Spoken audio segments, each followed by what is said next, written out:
नीलम class में आ ही रही थी कि अचानक वो बहुत तेज की गिर जाती है। उसकी बैसाखी एक तरफ जाकर गिरती है। ये लंगड़ी का रोजाना का यही ड्रामा है, आते ही पूरी क्लास का माहौल बिगाड़ देती है। नीलम, मेरी बच्ची कैसे गिर गई? उठ बेटा उठ। नीलम, ये तेरी बैसाखी, ये ले। सोनिया और नीलम एक ही कॉलेज में पढ़ती हैं। नीलम एक गरीब अपाहिज लड़की है। उसकी माँ रमा उसी कॉलेज में सफाई का काम करती है। नीलम पढ़ने में अच्छी है, साथ ही रमा भी वहीं काम करती है। इसी वजह से नीलम को इसी कॉलेज में एडमिशन मिल गया। सोनिया एक पैसे वाली लड़की है जो बात बात पर नीलम और उसकी माँ का अपमान करती रहती है। एक सुबह, रमा आंटी पोछा लगाओ तो मेरी बेंच पर ये चाय की बूंदे भी साफ कर देना। माँ को कितने दुख झेलने पड़ रहे हैं। काश मैं अपाहिज न होती तो माँ को ये दिन न देखने पड़ते। बापू भी शराब पीकर रोज माँ को मारते पीटते हैं। वो भी मेरी वजह से कितना कुछ सुनती हैं। नीलम का पिता रमेश शराबी था। रोज रात को पीकर वो उसकी माँ रमा को मारता पीटता था। रमा बेचारी कॉलेज में साफ सफाई का काम करके घर का गुजारा करती थी और किसी तरह वो अपनी बेटी नीलम को पढ़ा रही थी। नीलम जब अपने पिता के दुर्व्यवहार को देखती तो बहुत रोती। एक शाम तो हद ही हो गई जब रमेश कुछ लोगों को घर ले आया। जी आइए आइए। रमा, ये सुंदरलाल जी हैं। इस शहर के बड़े व्यापारियों में से एक हैं। मैंने इन्हें अपनी नीलम के बारे में बताया था। ये नीलम से शादी के लिए तैयार हो गए हैं। मैंने तो कह दिया है, हमारे पास लड़की के सिवा कुछ नहीं है देने के लिए। जरा इधर आना।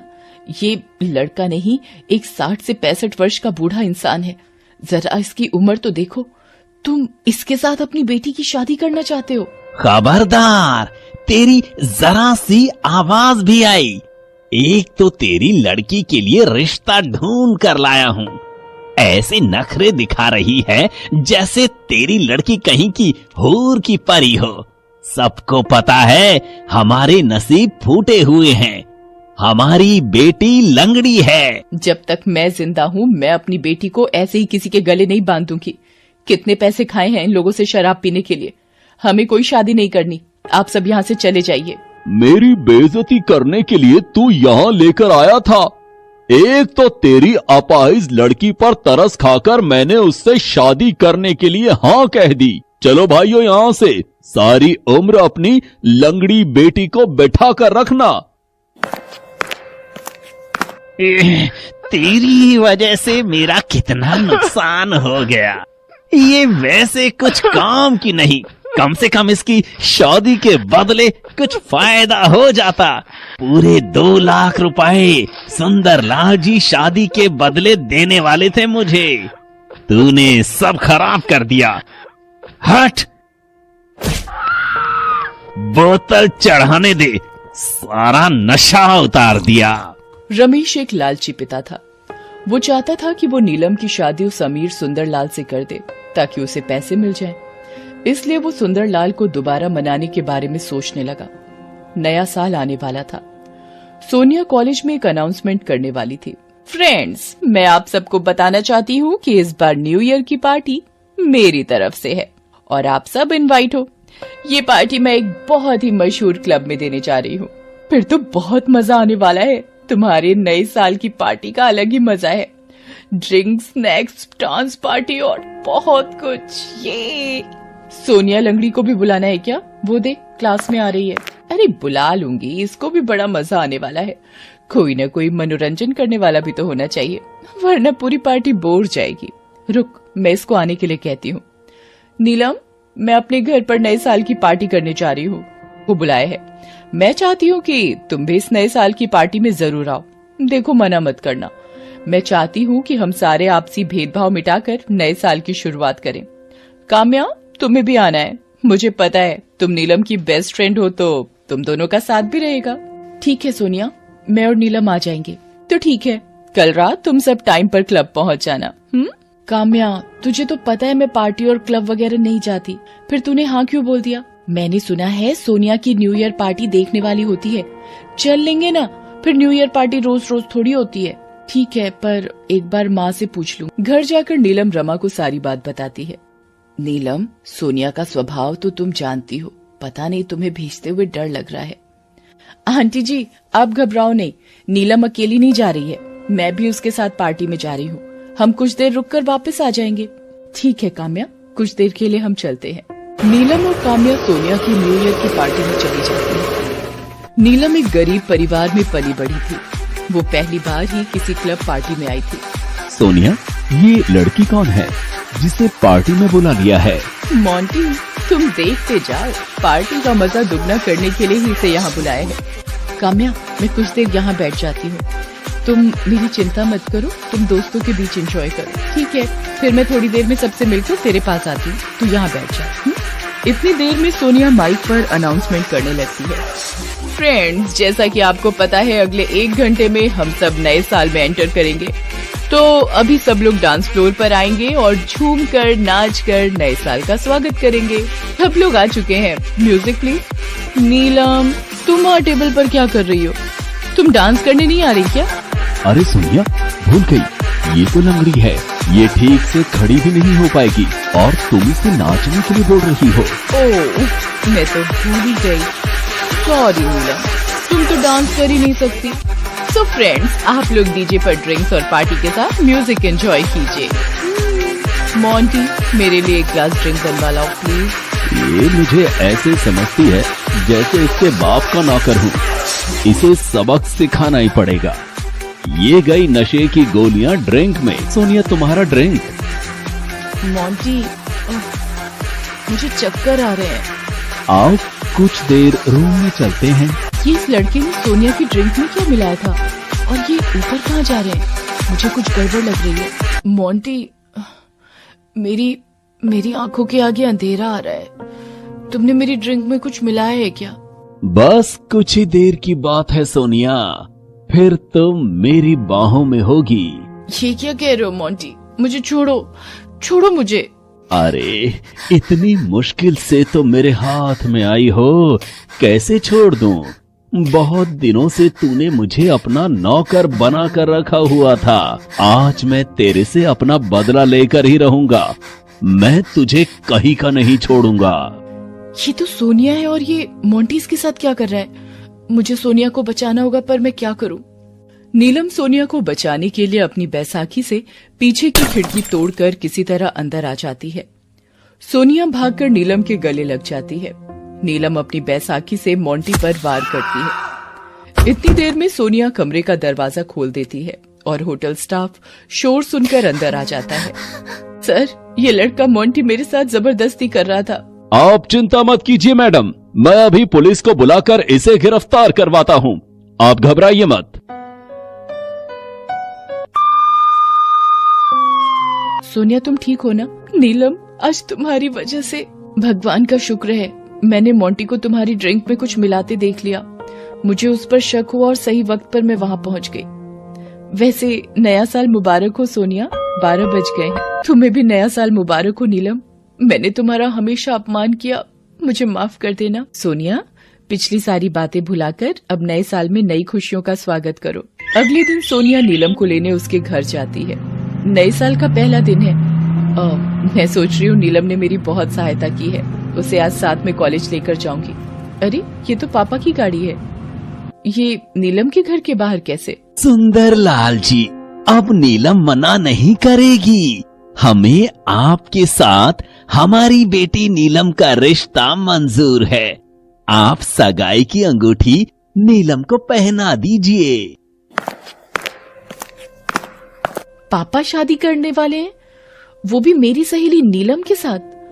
पापा, आपको शर्म आनी चाहिए अपनी बेटी की उम्र की लड़की के साथ। छी छी पापा। नीलम, मेरे होते हुए अब तुम अपाहिज नहीं रहोगी।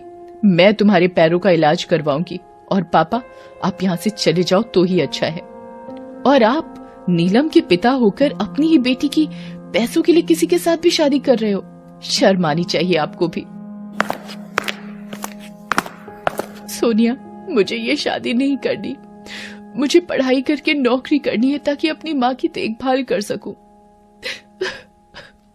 नीलम सोनिया के गले लगकर रोने लगती है। कुछ दिनों बाद सोनिया एक अच्छे डॉक्टर से नीलम के पैरों का इलाज करवाती है। नीलम के पैर ठीक हो जाते हैं और वो अपने पैरों पर खड़ी होकर चलने लगती है। मानो सोनिया ने उसे नए साल का सबसे बेहतरीन तोहफा दिया हो। सोनिया बिटिया, आज मैं बहुत खुश हूँ। मेरी बच्ची फिर से चलने लगी है और ये सब तुम्हारे कारण हुआ है बिटिया। सोनिया, आज तुमने मेरी जिंदगी में बहुत बड़ा उपकार किया है। मेरे पैर ठीक हो गए। अब मैं एक अच्छी नौकरी करके अपना और अपनी माँ का ध्यान रख सकती हूँ। सोनिया की वजह से नीलम के पैर ठीक हो गए और कॉलेज की पढ़ाई के साथ साथ वो एक अच्छी नौकरी पर लग गई। रमेश और सुंदरलाल अपने किए पर बहुत शर्मिंदा थे, पर शायद अपनी अपनी बेटियों से माफी मांगने के लिए उनके पास हिम्मत ही नहीं बची थी।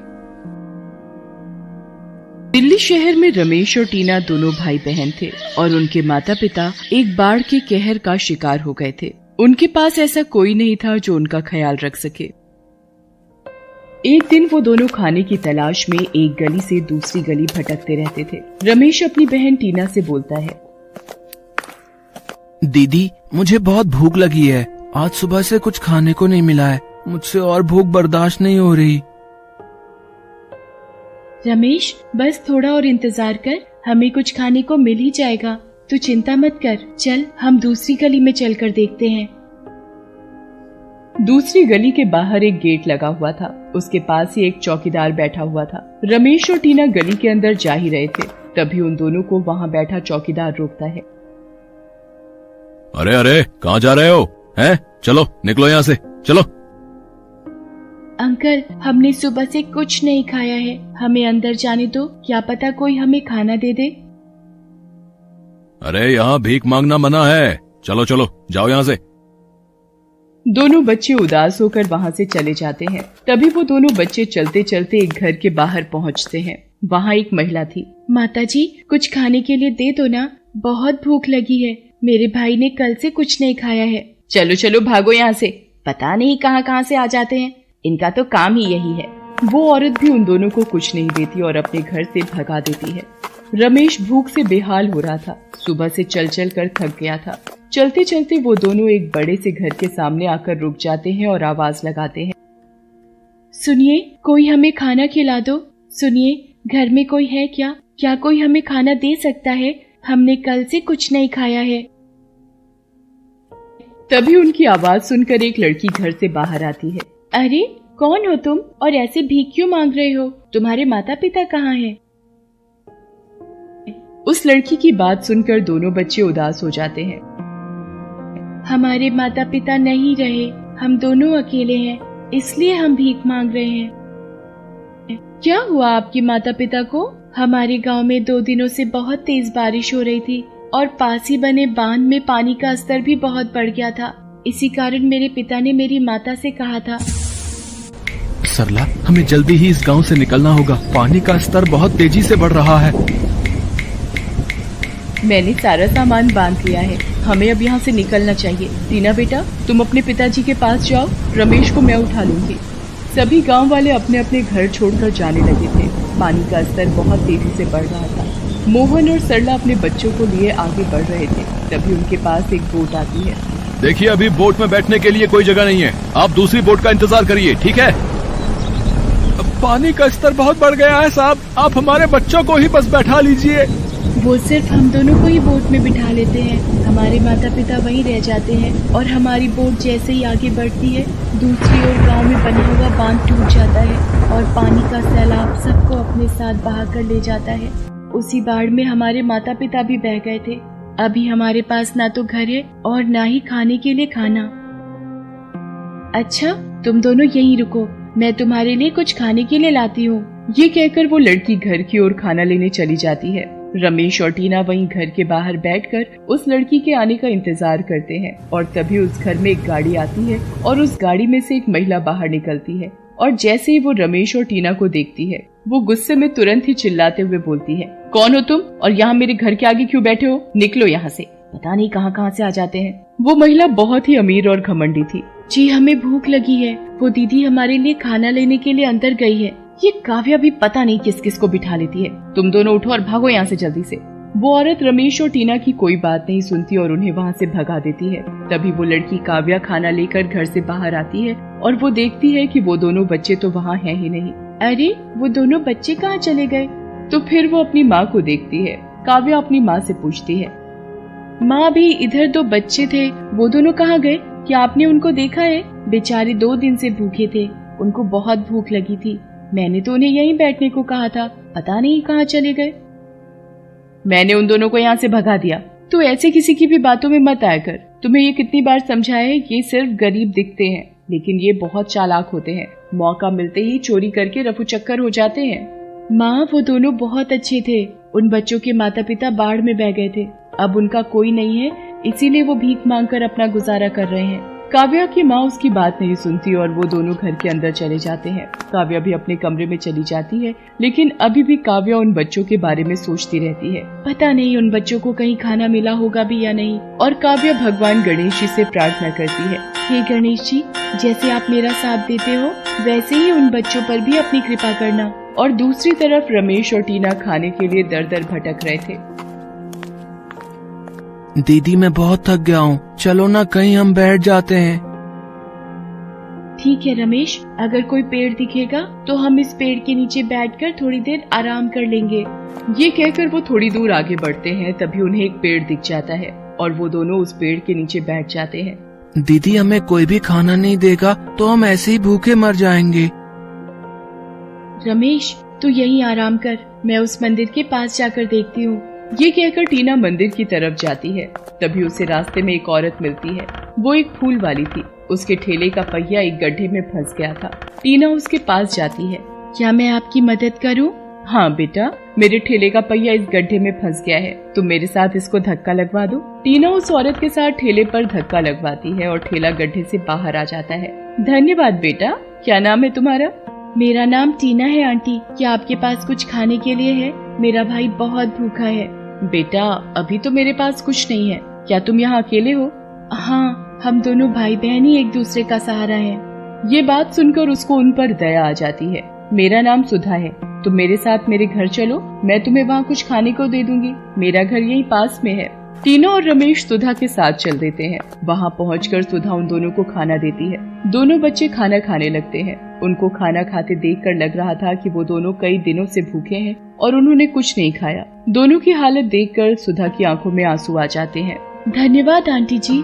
धन्यवाद बेटा मेरा नहीं, गणेश जी का करो, क्योंकि उनकी ही कृपा से हम मिल पाए हैं। मैं भी अकेली हूँ इस दुनिया में, पर अब हम सब मिलकर एक साथ रहेंगे। टीना और रमेश ये सुनकर बहुत खुश हो जाते हैं। उसी दिन से वो तीनों साथ में रहते हैं और तीनों ही फूल बेचने भी जाया करते थे और वो एक परिवार के रूप में प्रेम से रहने लगे।